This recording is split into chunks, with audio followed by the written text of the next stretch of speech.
Have you ever wondered how the world would be if you were able to learn almost any information in almost no time just by using an implant? Or be able to control robots only with your thoughts? Well, if you did, I can tell you that atomicheart has got you covered with a utopian USSR where everything said before is possible, as if nothing could go wrong.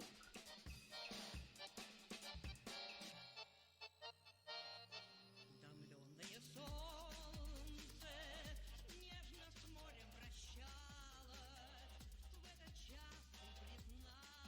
Back in 2017 to 2018, I first discovered Atomic Heart randomly to a small video recommended to me by the mighty algorithm of YouTube. It was one of the original trailers of the game, which you can see right now on the background, when it first got announced officially and was open for pre-orders, which I gotta say, kind of early for a game which its release date is in February of 2033, but we'll discuss that later. When the first original trailers dropped, the game did build a fairly sizable community due to being a fresh concept with some amazing graphics. This quality of the showcased material being one of the main selling points to gain popularity on social media. But, as with everything, this started to bring out a lot of questions and people wondering about the validity of this game, with many accusations that it would be actually a scam and that the game never existed. If you didn't know, Atomic Heart actually first started as a small indie VR game called Soviet Luna Park. I'll link a video in the description if you want to watch some archived gameplay of it. Anyways, the rumors of Atomic Heart being just another well executed scam started to go fairly mainstream, all the fire being also fueled by the almost non-existent communication from mundfish, the situation getting hastily out of control.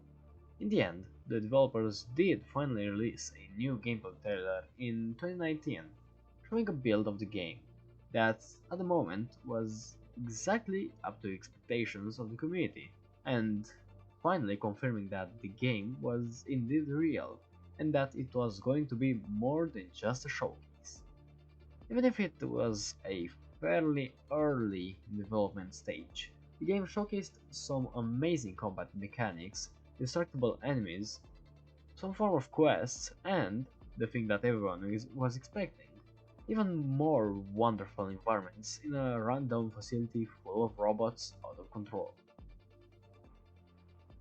That point right there was the beginning of the substantial growth of the game's community, with YouTubers making videos about the trailers, speculating what could be in the game, even defending the developers against any new accusations of the game being fake, overall increasing the trust in Mundfish with their product, and at the same time increasing the hype with any new teaser that we received. Now, in 2020, Mundfish decided to drop some news that made the game go on everybody's radars, in form of a new gameplay trailer. The gameplay itself was a really good comparison to see how well the game has advanced in gameplay, with healing mechanics, power and weapon special abilities being showcased and environments being up to the standard we set prior.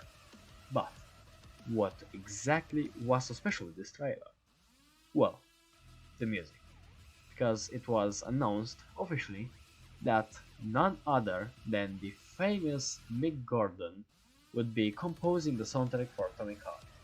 This got a lot of fans crazy, including me, about it, and it made lots and lots of other communities interested in the game. The very person who composed music for masterpieces like the Doom games, Prey, Wolfenstein, and many others is back for a new Uprising game. A game which already had amazing graphics and gameplay from what was showcased so far. At the same time as these were going on, a YouTube channel with the name of Foxus and that continuation which I'm not going to read for the sake of my video actually getting recommended, started releasing really old concepts for the game, many of the showcased clips being part of an old art collection of one of the creators of the upcoming game. Now, no one really knows who this YouTuber really is, at least from my knowledge, but all we know is that he is in some form cooperating with the studio and is an important member of the community, being a wonderful place to find stuff about atomicheart's past and present. Now, in the past years, mundfish did become fairly silent, just releasing once in a blue moon a teaser for some new section of the map or new enemies in the game, but no real gameplay trailer.